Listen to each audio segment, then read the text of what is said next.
Thank you, Mr. Pro Tem. Thank you, Mr. Speaker. To all of the leaders that are assembled here today, thank you for an outstanding job. Thank you for your faith and devotion to this larger cause, democracy, that I think should unite all of us, regardless of our political party and political stripes. Let me just briefly reinforce, because I'm eager to sign a bill that no other governor in U.S. history has ever signed, a bill that will put the maps in front of the voters.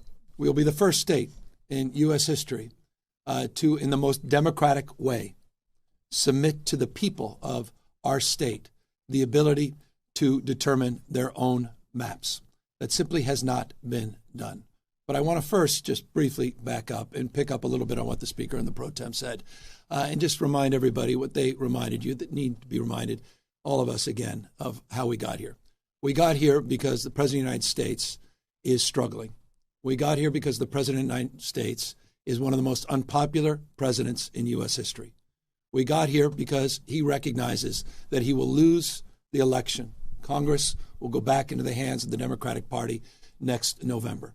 We got here because of his failed policies. Those are being exposed hour by hour, reinforced today by Walmart announcing they'll be raising prices because of the tax increases, because of the tariffs.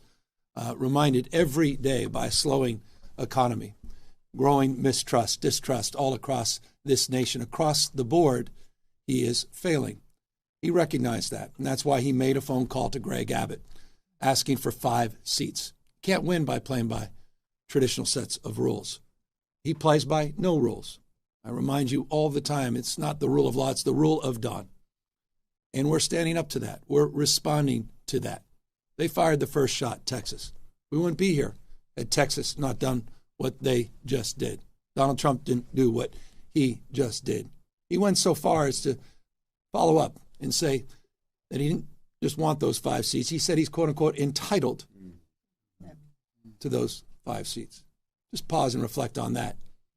Everything should have just stopped there. President of the United States claiming he's entitled to 5 seats. That should put chills up your spine. Every Republican, not just Democrat and Independent, every American.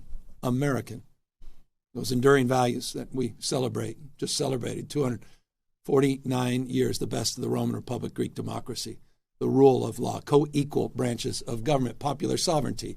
What we'll celebrate, will we? Next year, the 250th anniversary. Masked men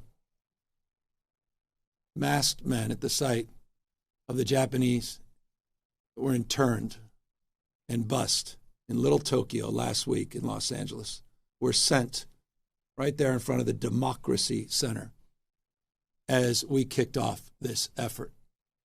That's a preview of things to come all across the United States of America. Mark my word, just as we let folks know what was going to happen in other cities, what is happening in Washington, D.C., we said 2 months ago, Los Angeles is a preview of things to come with the federalization of the National Guard, with the militarization of the streets of America. And I'll remind you, Donald Trump never sent the military, active duty military, in his first term or now even his second term, anywhere overseas. He sent them to a United States city.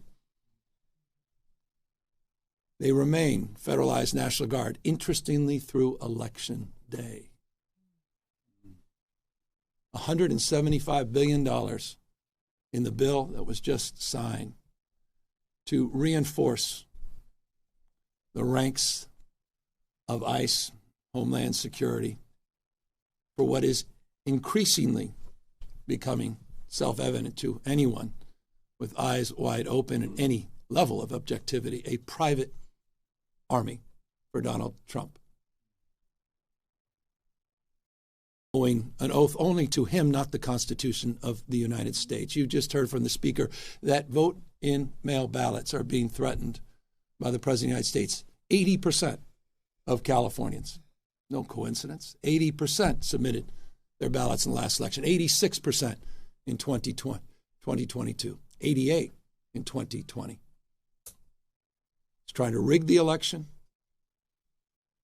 He's trying to set up the conditions where he can claim that the elections were not won fair and square. Open your eyes to what is going on in the United States of America in 2025. That's what this is about. We're responding what occurred in Texas. We're neutralizing what occurred, and we're giving the American people a fair chance. Because when all things are equal, and we're all playing by the same set of rules, there's no question that the Republican Party will be the minority party in the House of Representatives next year. We'll be transitioning, and I'll close, from this process that has unfolded over the course of the last few weeks to the campaign. After I sign these two pieces of legislation establishing a special session and the maps, I also will be signing a proclamation on November 4th, the people of the state of California, in a transparent and, as Speaker and Pro Tem said, temporary and democratic way, will have the opportunity to determine their fate and our collective future. And I couldn't be more proud, again, of the extraordinary leaders that are standing up for the rule of law, are standing up for the principles and those enduring values of our founding fathers. Thank you for getting us to this point. We have a lot more work to do to get this done on November 4th.